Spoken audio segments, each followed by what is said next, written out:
Halo Sobat Investor, hari-hari ini IHSG bullish ya, cukup pasti banyak teman-teman investor yang happy banget karena kebanyakan saham, nggak cuman blue chip, second liner pun juga pada terbang ya. Saya yakin teman-teman semua pasti happy. Dan kali ini di video catatan investasi saya akan membagikan khususnya bagi teman-teman investor pemula, nabung saham ala investor yang modalnya minim. Tentu akan menarik teman-teman karena saya nanti akan praktek bersama dengan teman-teman semua dan nanti kita lihat hasilnya seperti apa. Karena video ini juga terkait dengan video-video saya yang sebelumnya yang pernah saya bagikan, salah satu emiten yang nanti akan kita tes bersama. Saksikan setelah yang satu ini.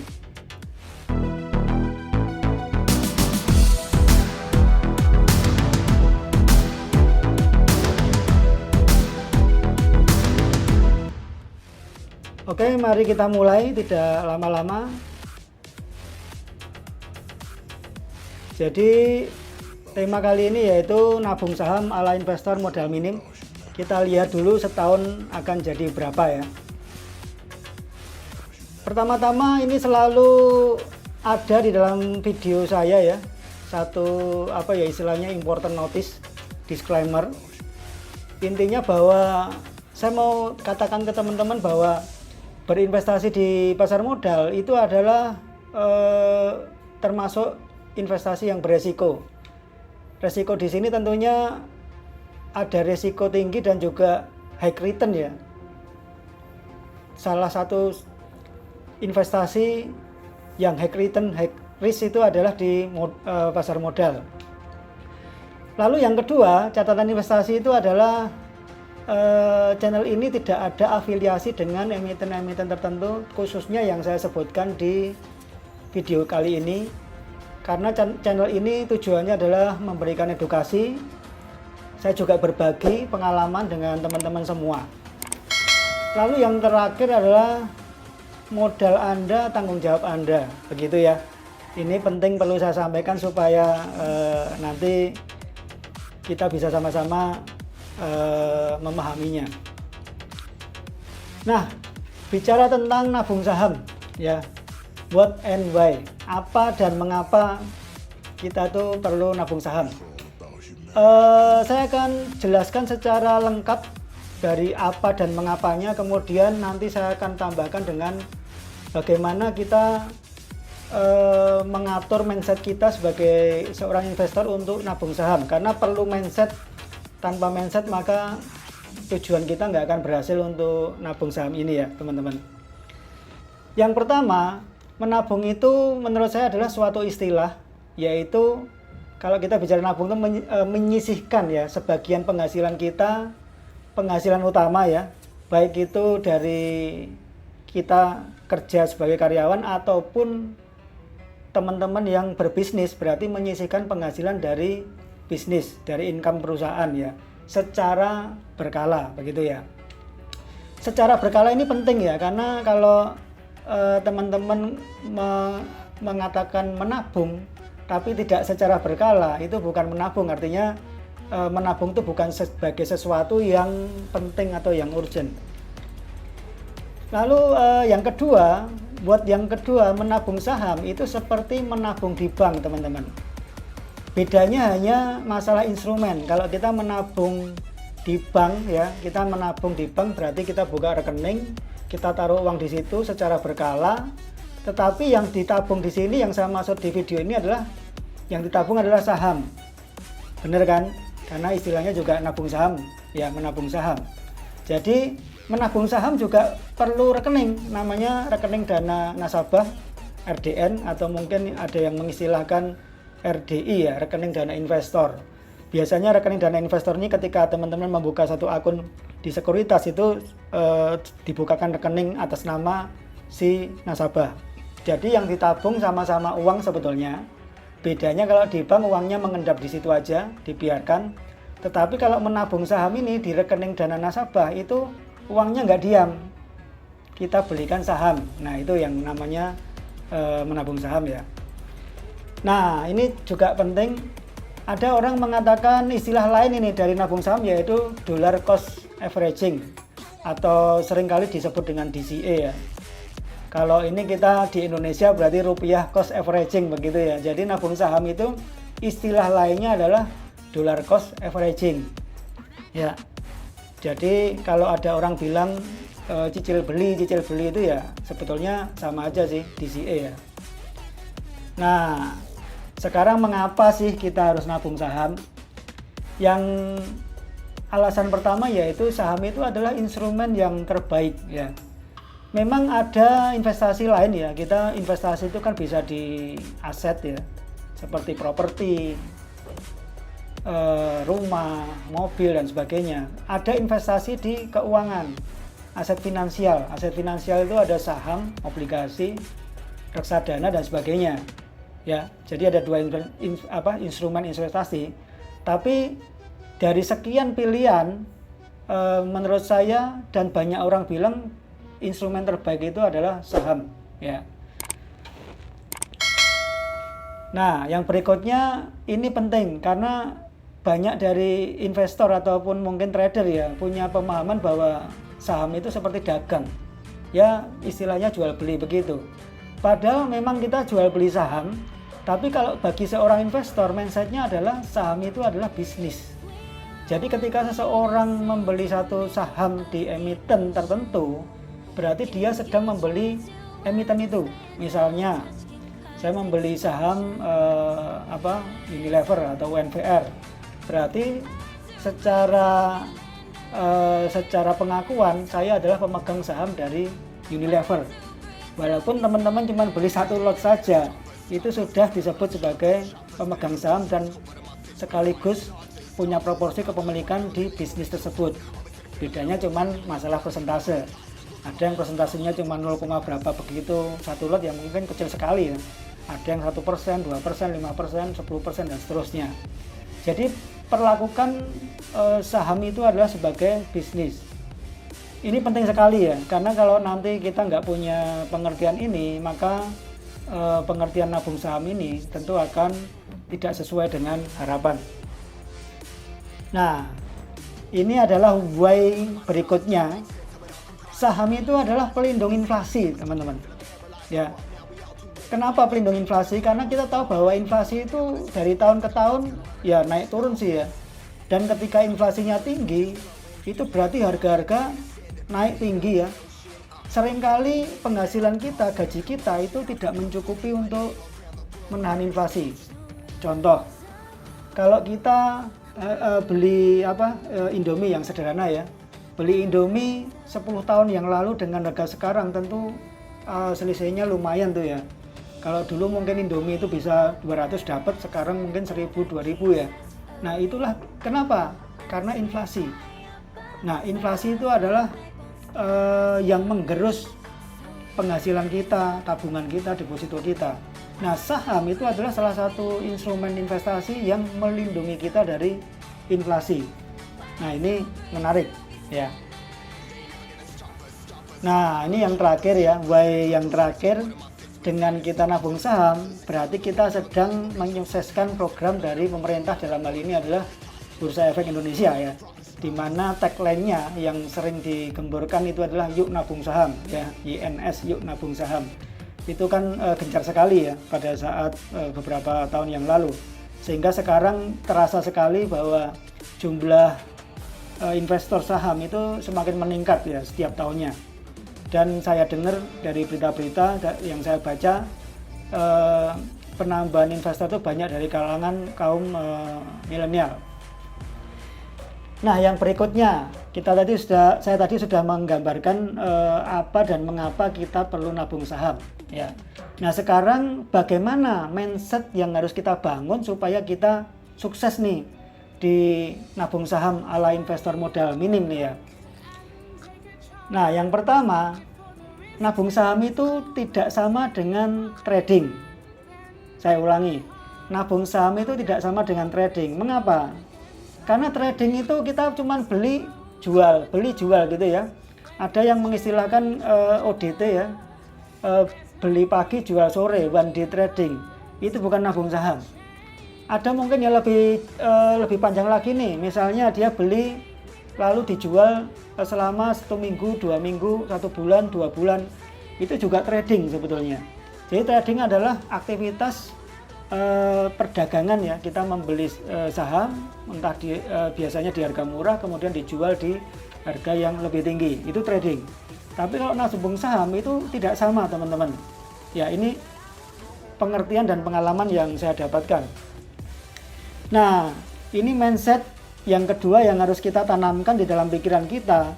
Nabung saham itu sama dengan sebetulnya menunda kenikmatan. Teman-teman sering mendengar ya kisah dari Lo Keng Hong itu ya. Jadi dia berhemat luar biasa ketika dia jadi karyawan untuk membeli saham pada saat itu, sampai akhirnya karena dia konsisten seperti itu, dia sedang menunda kenikmatan sehingga dia menjadi portofolionya tumbuh dengan luar biasa ya. Dia cuan ratusan persen, bahkan ribuan persen. Kalau kita lihat, kita perhatikan juga dari kisahnya Warren Buffett ya.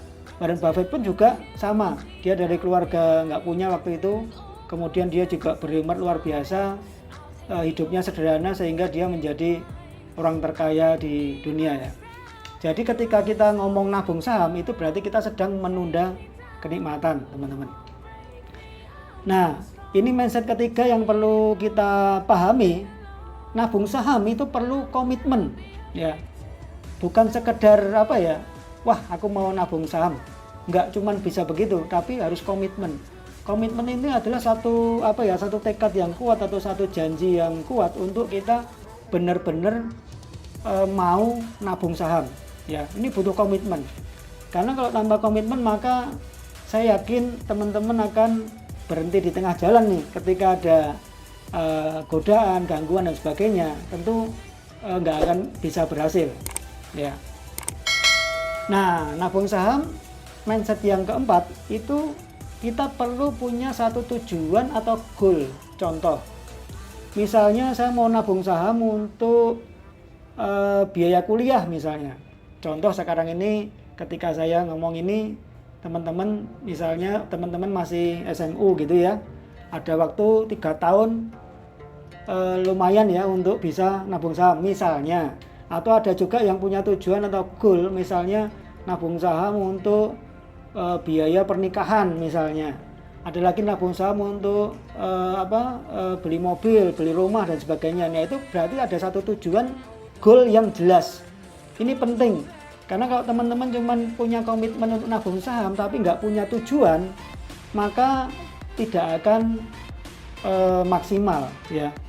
Aktivitas nabung saham ini tidak akan maksimal.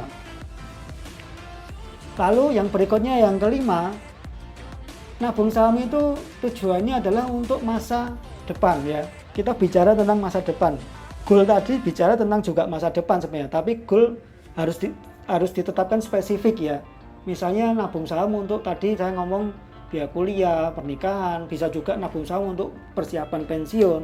Berarti itu bicara tentang masa depan ya, teman-teman. Nah, yang berikutnya, mindset yang harus kita bangun untuk nabung saham. Perhatikan ini, nabung saham itu ada risiko. Cuman bedanya, risikonya akan semakin kecil, bahkan tidak ada kalau kita time frame-nya, horizonnya itu jangka panjang gitu ya. Jangka panjang itu nggak cuma bicara 1 tahun, 5 tahun. Kalau perlu, kalau seperti Warren Buffett bilang ya, buy and hold ya, panjang begitu. Ya minimal mungkin 10 tahun ya, kalau kita bicara investor 10 tahun, 15 tahun, 20 dan seterusnya. Dan resiko itu ada, kenapa? Karena saya bilang tadi di awal bahwa di saham itu ada resiko yang high risk, high return juga. Jadi resikonya tinggi tapi returnnya juga tinggi sebanding. Nah, tapi resiko ini nggak usah takut, kita bisa minimalkan resiko. Caranya dengan bagaimana? Dengan time frame panjang. Yang kedua, pilihan sahamnya juga tidak sembarangan. Kalau teman-teman beli saham kolesterol tinggi ya, saham-saham gocap, ya tentu saja walaupun jangkaunya panjang tetap resikonya cukup besar ya, cukup besar. Nah, sekarang kita bicara tema video hari ini yang saya sampaikan, modal minim itu berapa ya, modal cekak itu berapa. Nah ini saya sudah list ya.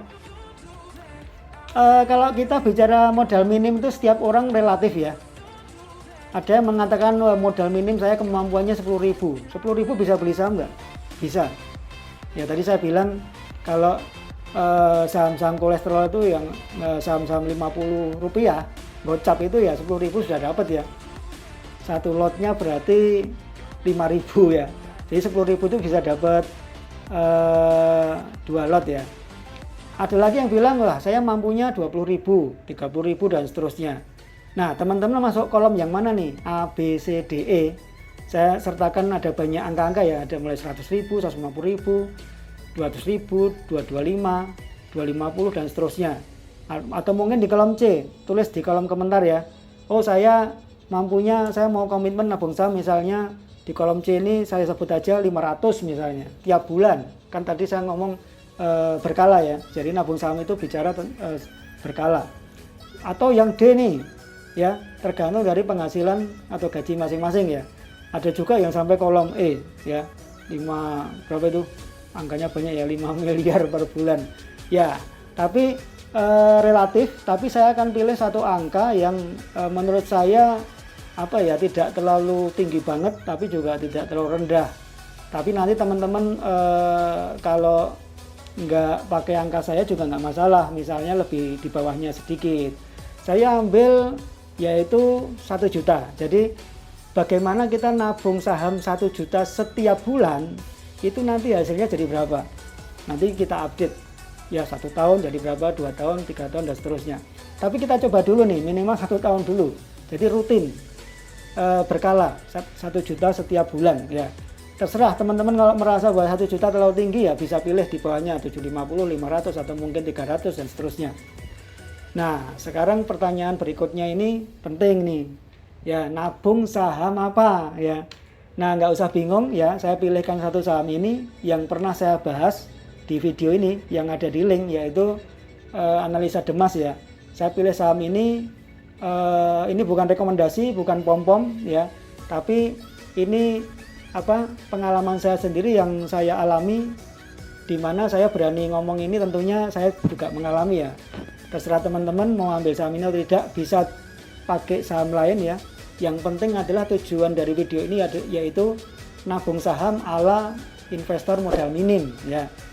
Nah saya akan lihat emiten ini dari laporan keuangan terakhir ya, yang saya ambil kuartal ketiga 2020, saya bandingkan dengan kuartal 2 dan 1 2020 di tahun yang sama. Kalau kita lihat di sini, revenue-nya itu dari kuartal ke kuartal naik terus. Padahal kita tahu bahwa di tahun ini ada pandemi COVID-19 ya. Tetapi emiten ini kalau kita lihat di sini, itu malah dia pendapatannya naik terus tuh ya. Dan secara laba bersih, dia dari 53 miliar naik ke 78 miliar di kuartal kedua, lalu di kuartal ketiga ini naiknya cukup pesat ya, 302 miliar ya. Ini dalam jutaan ya. Nah, kalau saya hitung CAGR-nya, revenue-nya Demas itu adalah 83% ya. Ini pertumbuhan majemuk ya. Lalu kalau laba bersihnya 78%. Dengan jumlah saham beredar 40 miliar 198 juta sekian, EPS-nya dari 1 rupiah 2 naik ke 6 atau naik sebesar 96%.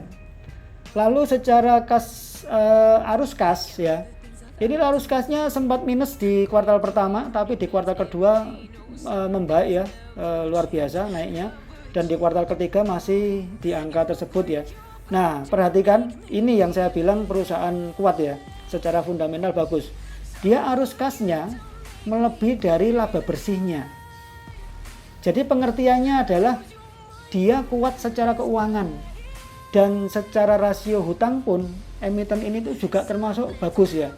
Dia rasionya keuangan rasio hutangnya di bawah 100% ya. Dengan kemampuan seperti ini ya, perbandingan antara arus kas dengan laba bersihnya itu 103% di kuartal ketiga. Wow, ini sulit cari emiten seperti ini ya. Saya biasanya nyari yang arus kasnya itu kuat. Kenapa? Karena arus kas yang kuat itu menggambarkan revenue-nya juga tinggi, dan dengan biaya-biaya yang sudah dibayar semua, biaya operasional, biaya administrasi, biaya pemasaran sudah terbayar semua, masih ada sisa. Dan sisa inilah yang kemudian nanti akan terakumulasi di dalam laba ditahan. Kalau perusahaan arus kasnya positif, ya, itu tentu akan berpengaruh kepada keberlangsungan dari usaha dari si emiten, ya. Nah, saya akan tunjukkan kepada Anda, ya. Saya punya satu rekening. Saya punya 3 rekening sebetulnya yang saya pakai untuk tujuan yang berbeda. Nah, di rekening kali ini saya akan tunjukkan kepada Anda, saya akan nabung saham 1 juta setiap bulan, ya. Nah, tadi kan kata kuncinya adalah berkala, ya. Ini saya sudah ini rekening saya sudah beli Demas di tanggal 10 kemarin, 10 November, ya, dengan harga pada saat itu 234 dan harga sekarang melambung ke 272. Nah, return saya ini sudah 16,24% nih. Baru berapa hari ya, belum ada 1 bulan ya. Nah, nanti berarti setiap tanggal 10, jadi nanti 10 Desember saya akan masukkan ke RDN saya ini 1 juta lagi. Begitu seterusnya, tanggal 1 Januari, 1 Februari dan seterusnya. Saya nggak peduli harganya naik turun berapa, saya belikan saham. Ya, intinya 1 juta. 1 juta dapat berapa lot, pokoknya 1 juta. Sisa sedikit nggak apa-apa lah, ya. Nah, kita lihat di rekening di sekuritas Ajaib Sekuritas ini, kita bisa lihat secara fundamental, ya. Nah, kita lihat fundamentalnya seperti apa nih. Kita buka di Key Statistik. Sorry, ini saya lihatkan dulu. Ini benar rekening saya, ya. Saya tunjukkan di awal. Nah, ini rekening saya, itu nama saya. Masih ada sisa 1 juta, itu ada sisa kemarin dapat 40 lot, ya. Sisanya 62.000. Ini kita lihat fundamentalnya Demas. Nah, lengkap sekali, ya. Di situ ada ROA, ROE, gross profit margin, operating profit margin, dan net profit margin. Coba lihat teman-teman, gross profit marginnya Demas itu 65%. Wah, ini suatu angka yang gede, ya.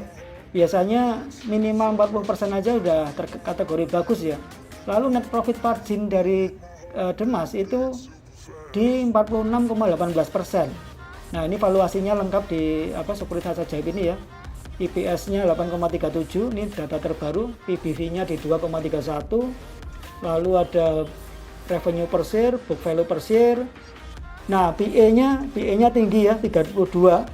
Tapi kalau teman-teman lihat dengan PE 32, saya lihat ini sebetulnya saham yang berpotensi untuk menjadi saham premium, ya. Nah, perhatikan return-nya sudah 16,24%, ya.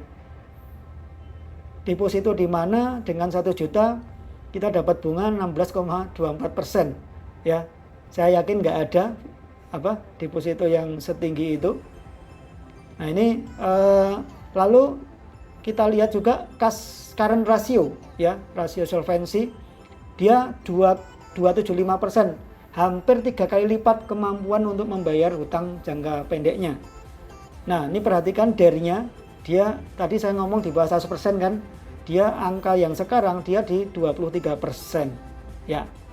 Nah, kalau teman-teman ada pertanyaan tentang nabung saham ini, tulis di kolom komentar, atau mungkin ada request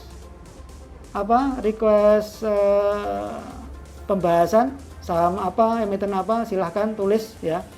Saya akan nanti saya akan lihat, ya. Demikian teman-teman ulasan saya tentang bagaimana investor pemula nabung saham setiap bulan 1 juta di saham Demas. Kalau teman-teman mau bareng-bareng saya, ya, nabung saham ini, pokoknya setiap bulan sediakan 1 juta, beli di harga berapapun. Saya mau komitmen sesuai tanggal, ya, setiap tanggal 10 1 juta berapapun. Kalau ada sisa belikan aja, pokoknya intinya tidak ada yang tersisa di rekening kita, ya.